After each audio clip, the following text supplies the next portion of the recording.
Most of us have that friend who always seems unshakably confident, fitting the mold of what modern society deems as self-assured.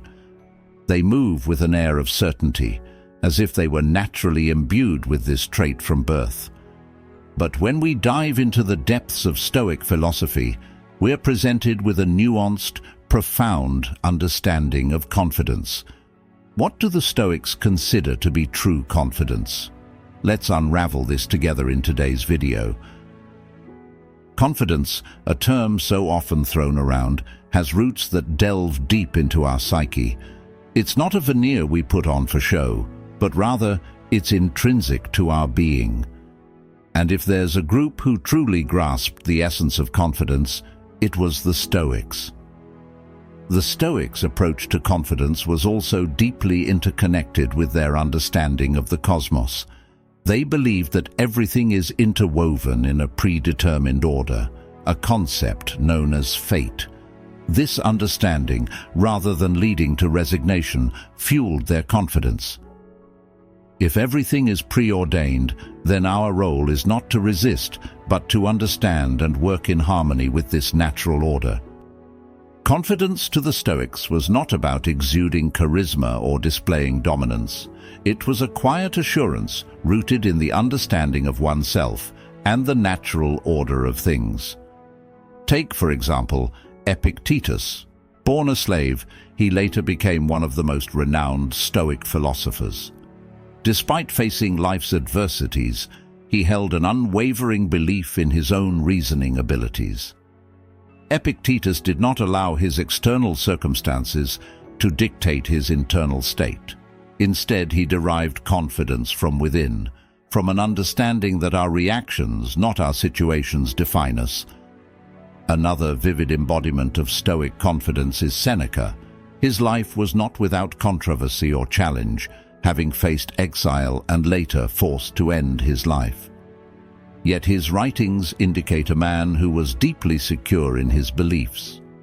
When faced with exile, instead of wallowing in despair, Seneca used the time to write and study. He saw every challenge as an opportunity for reflection and growth. Seneca's letters to his friend Lucilius are a testament to this. He wrote about the impermanence of life, the folly of chasing fame, and the importance of self-awareness. Each letter, in its own way, was a lesson on how to live with confidence amidst uncertainty. You might wonder, how did the Stoics achieve such unwavering confidence?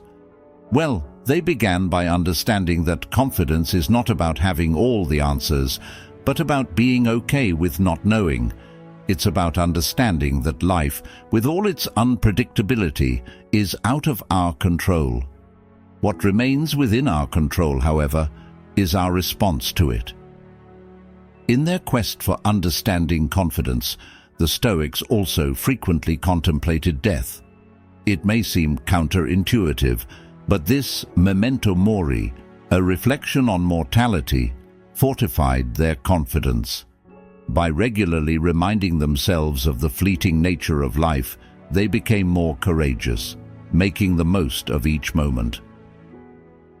Marcus Aurelius, the Roman emperor and Stoic philosopher, faced wars, plagues, and personal losses. Yet his personal notes, which we now know as meditations, offer a glimpse into the mind of a person who, despite the tumultuous world around him, remained composed and confident.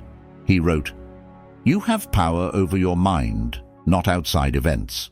Realize this, and you will find strength."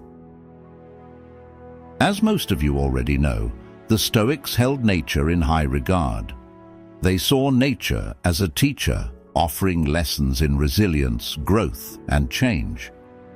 Trees, for instance, stand tall, not because they actively resist the wind, but because they bend and sway with it, demonstrating flexibility and strength. Such observations were metaphors from which Stoics derived their brand of confidence. Emulating this Stoic confidence requires us to shift our perspective. Instead of viewing confidence as a trait that some possess and others lack, We should see it as a muscle, and like any muscle, it requires consistent practice and reflection to be strengthened. The Stoics did this through daily journaling, meditation, and engagement in Socratic dialogue. Another lesson from the Stoics is the avoidance of external validation. While society often equates confidence with accolades and achievements, Stoics believed in internal validation. They understood that the search for external praise is endless and often leads to dissatisfaction. For Stoics, confidence came from living in accordance with nature and their own principles. Chrysippus, another pillar of Stoicism, is a case in point. As head of the Stoic school in Athens, he emphasized logic and ethics, urging students to derive confidence from knowledge and virtue rather than public opinion. In doing so, he laid down the foundation for a confidence that's both genuine and lasting. Cato the Younger, another prominent Stoic, often wore mismatched tunics in Rome, a place where fashion was a reflection of status. When questioned about his attire, he remarked that he wished to challenge societal norms and test his own sense of embarrassment. Through such deliberate actions, he sought to reinforce his confidence by adhering to his beliefs, irrespective of external judgments. You see, Stoic confidence was also about embracing vulnerability. Acknowledging and accepting one's vulnerabilities and imperfections is a testament to genuine confidence. It's a recognition that while we might not be perfect, we are genuine and authentic in our pursuits. Another essential aspect was the Stoics' attitude toward failure. They did not view failure as a reflection of their worth, but as an opportunity for growth. They believed that setbacks and challenges were natural parts of human existence and offered valuable lessons. For instance, when Zeno of Citium, the founder of Stoicism, was shipwrecked and lost everything, he didn't despair. Instead, he saw it as a fresh start, famously saying, "Fortune has taken away my possessions, but she has given me Zeno." This incident led him to discover philosophy, thus birthing Stoicism. Confidence for the Stoics was also about endurance. They often drew parallels between physical and mental endurance. Just as athletes train their bodies to withstand physical challenges, Stoics trained their minds to withstand emotional and psychological challenges.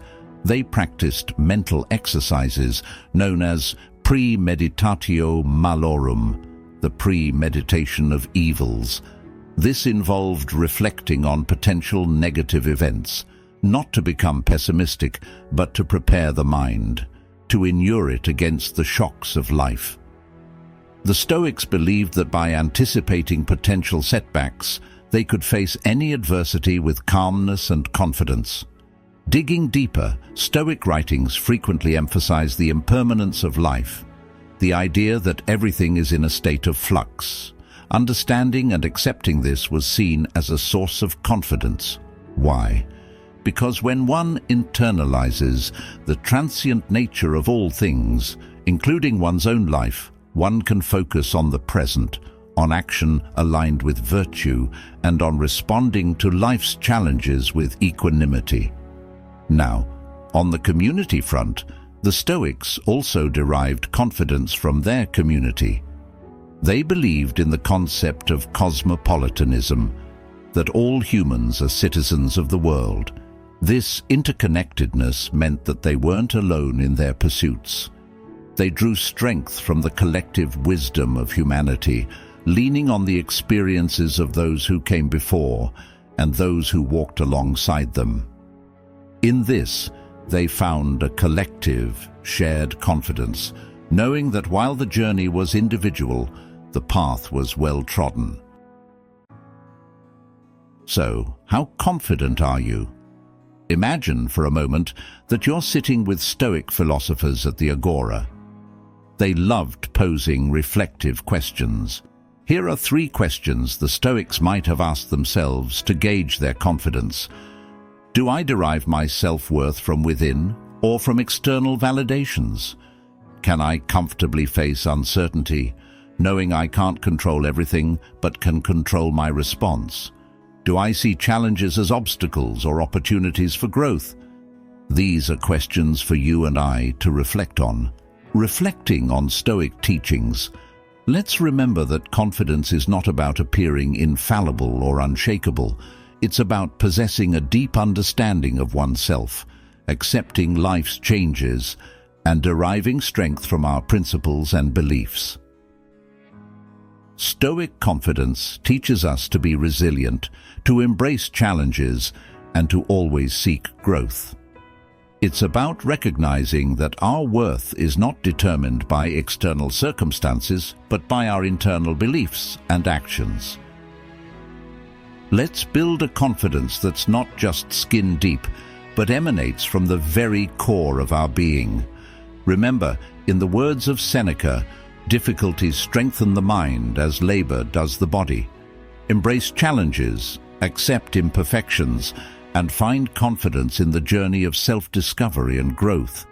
Because after all, true confidence, like that of the Stoics, is not about standing tall in the face of applause, but about remaining unshaken in the midst of storms. You know, the beauty of Stoic philosophy is that it always sparks such thought-provoking conversations. I'm curious to hear your takeaways from our chat today. Drop a comment below sharing what resonated with you the most. And hey, if you found this enlightening, feel free to spread the wisdom by giving it a like and sharing with your friends. Let's keep this dialogue going. By the way, if you've journeyed with us this far into the discussion, it's clear you're genuinely interested. Why not dive a bit deeper? Consider joining our Telegram group for even more engaging conversations. Oh, and there's another video that's just about to pop up on your screen. Trust me, you won't want to miss it. Check it out.